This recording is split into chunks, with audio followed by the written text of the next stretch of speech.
Hey guys, welcome back to Ashley's Homestead Adventures. We are starting out this vlog in the kitchen. I just pulled a beautiful loaf out of the oven, and I've got a sourdough sandwich white loaf to start, and then I need to feed my chocolate sourdough starter and get it going for making a loaf tomorrow morning. It is almost evening here now, so it'll take it until the wee hours of tomorrow morning to grow, and I will go ahead and start a loaf then. But let's go ahead and do that, and then we'll head out to the barn and work on some farm chores. It is really stormy and windy and rainy and yucky and cold outside, which I'm none too happy about, but such is fall. I know that some of you are excited for pumpkin spice and all that's nice about fall, but I am not on that train. I do like pumpkin spice, but I'd be more than happy to drink it in 90-degree weather. Thank you very much. Give you a peek. Beautiful sourdough loaf that just came out of the oven. If for whatever reason the camera does scan over to my sink, pay no attention. I am a hobby baker and I have a lot of jobs. So the dishwasher's going, but I'm not caught up on dishes at the moment. My bad.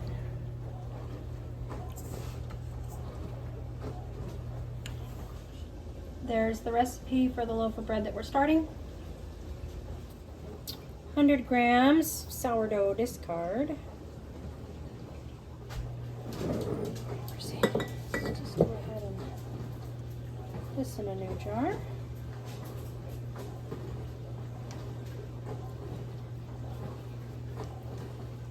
$250 grams of water.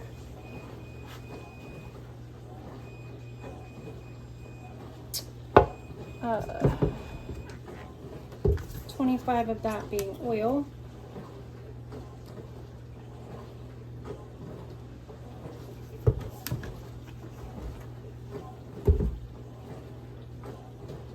So 225 grams of water.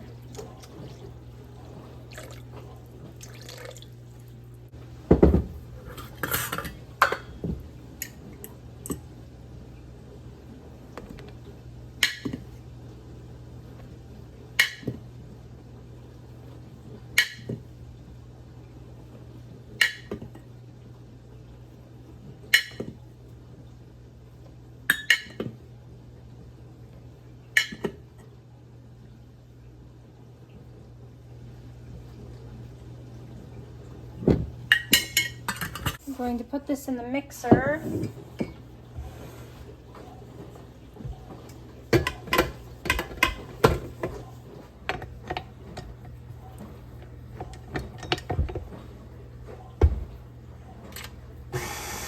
Seconds.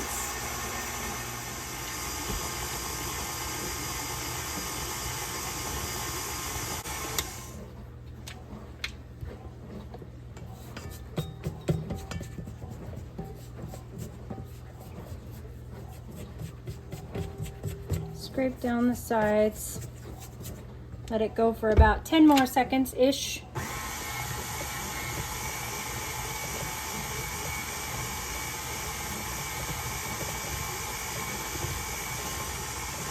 That's good.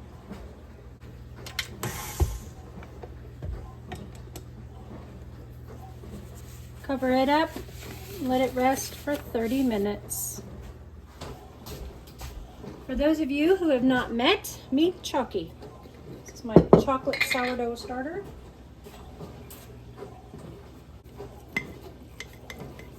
Chalky is, tends to be thicker than a snicker, and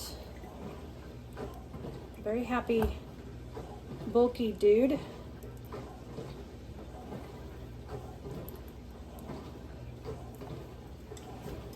I'm going to cut him in half, so we'll do anything under 84 will work for me. There's 106. There's 62. And I'm keeping the discard because I have discard recipes that I use. So I just keep my discard jar in the fridge too. Alright, Chalky's pretty easy to feed. So he be 67 grams. I'm going to feed him 15 grams of cocoa powder. That's a little much. Or 18.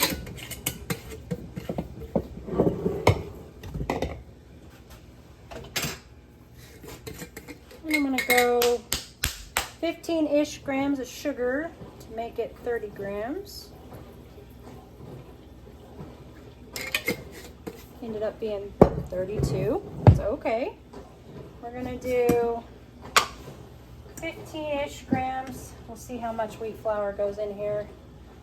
50, so it ended up being probably 20 grams. And the rest in all-purpose flour.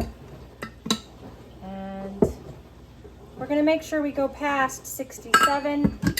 So we're going to 82. And now we just have to put 82 grams of water.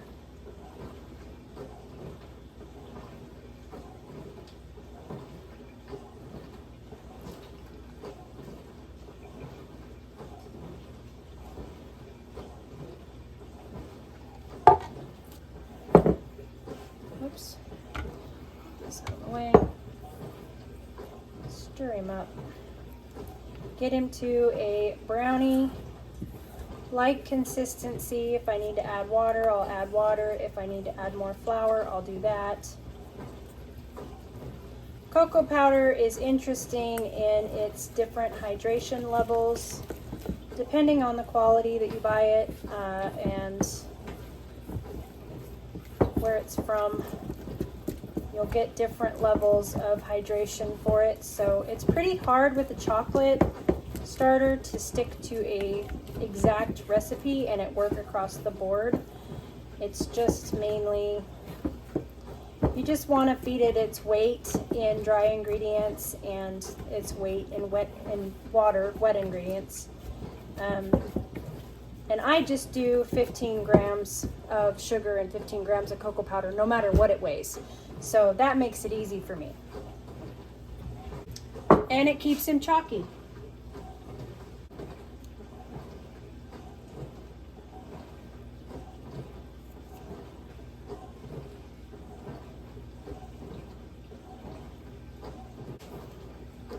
Put his rubber band on him so we know when he's doubled in size.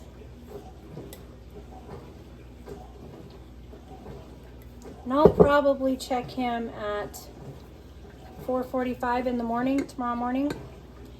I'll give him 12 hours. And he should be ready to bake with at that point, for sure. It may even be a little sooner. If the dogs wake me up at 3 o'clock to go outside and I check him and he's ready, then I'll just go ahead and start at 3 o'clock in the morning. That just kind of is what it is. When you have a hobby bakery and a farm stand, you just kind of do the best you can when you can. I did take yesterday afternoon off, so I'm going to forewarn you guys, my stalls are a wreck, but we are headed out to go check on the teenage chickens and clean stalls and then get into evening chores. Okay, so a couple things. I am going to unbox a package that I got, and I know what's in it. I know that it's fly masks, and I do need to get a new fly mask out to Maggie's pen because her fly mask is really shabby. And I believe that my Halter fly mask racks are here, and the reason why I bought them is because I like halters to be hung in a certain way, and when Mr. Wonderful comes home, he likes to have fun with draping halters all over the place, on top of the gates, over the panels, and he likes to tease me because my OCD kicks in and I really, really want the halters to be hung a certain way. So I bought halter racks in hopes that it will make it an easy hook for him to hang the halters, and also because we now have fly masks and things like that, other bucket scrub brushes, hoof picks, things like that that are out there that I could hang on these racks that will make my life much easier and make the barn flow more fluidly. So I'm going to do that. And then also I need to grab feed and refill the feed container for the chickens, as well as I'll take out their herbs that I mix into their feed, and I'll show you guys what those are right now. first I'm going to unbox this. Kind of an interesting box, but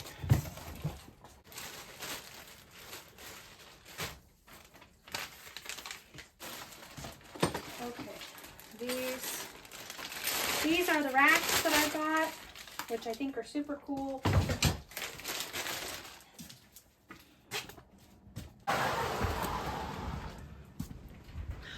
What's a round bale doing in the barn? Just kidding. I totally know what the round bale is doing in the barn. We had a round bale. We had our neighbor rancher drop us off a round bale today. And so I just remembered, I also need to set my table back out, and I've got everything kind of pushed aside so his great big tractor could come in here. I wanted to make it as easy as possible for him to drop off the bale. So I'm gonna go ahead and do that also while I'm out here just fiddle farting around. So. That's great.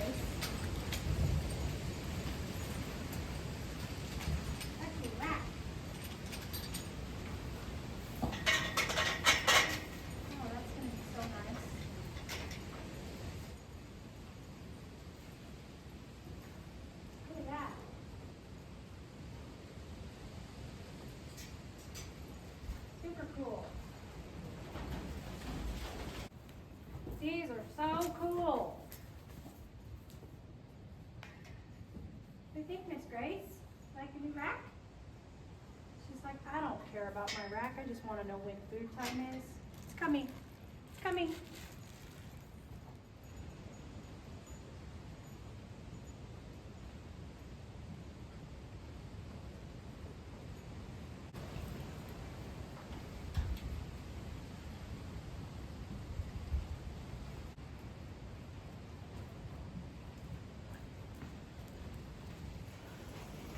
Our alarm just went off for the bread inside, so let's go in and get the additives added to that, and then we'll come back out and carry on. Might as well stop and feed you guys while I'm at it. Back to kibble. Poor pups. We're all out of homemade food.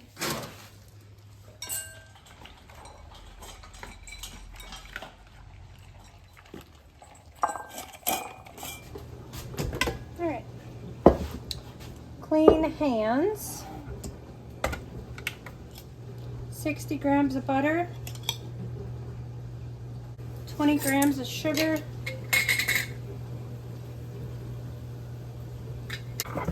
10 grams of salt, 7 grams of instant yeast,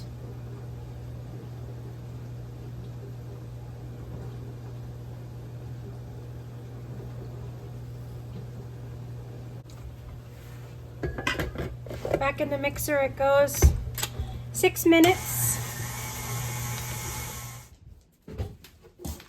Okay, and now for the herbs that I'm going to add to the chicken feed, and I do basically a half a cup per batch.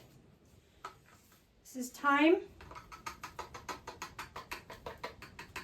It's the end of that one.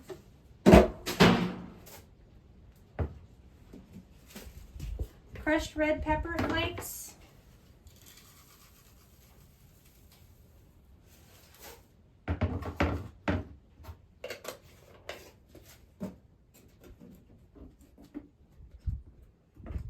Cinnamon.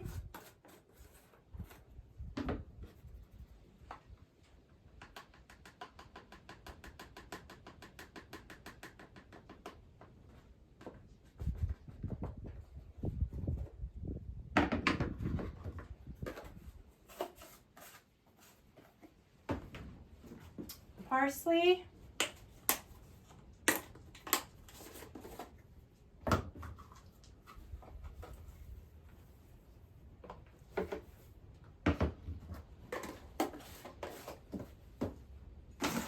Basil.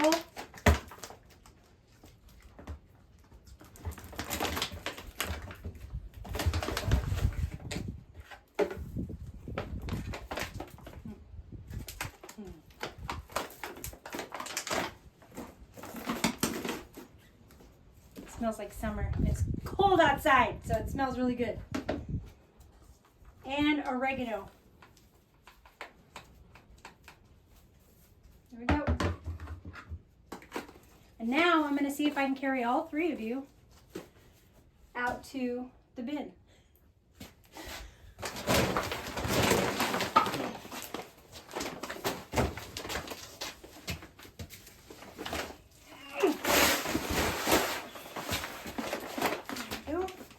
There we go. Here you go.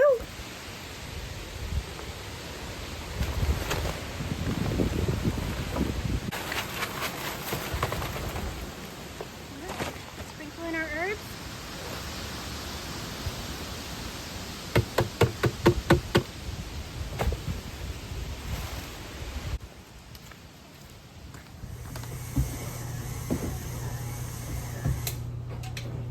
Oh, can't touch that.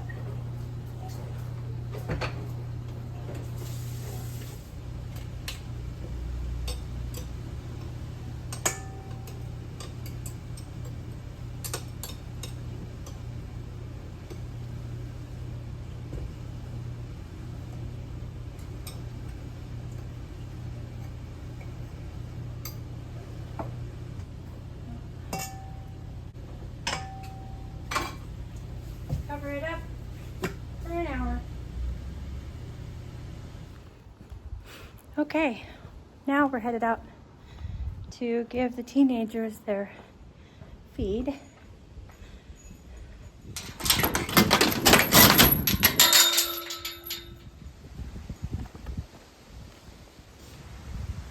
Hello, teenagers. Get ready for some feed.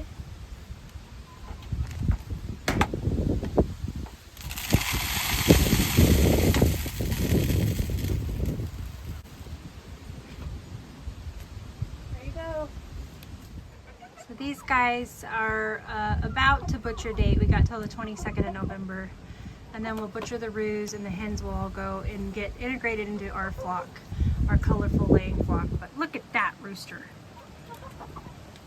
I mean, got some really pretty roos in here. It's kind of a shame to butcher them, but nobody seems to want them, so.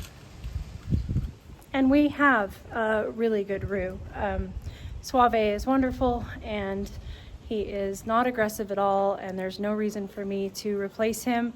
He is their dad, and so I know that there's some beautiful roosters in there, but I don't have enough hens to keep two, and there's no reason to replace Suave. And if there's anything that I've learned in chicken keeping, if you have a good rooster, don't let him go.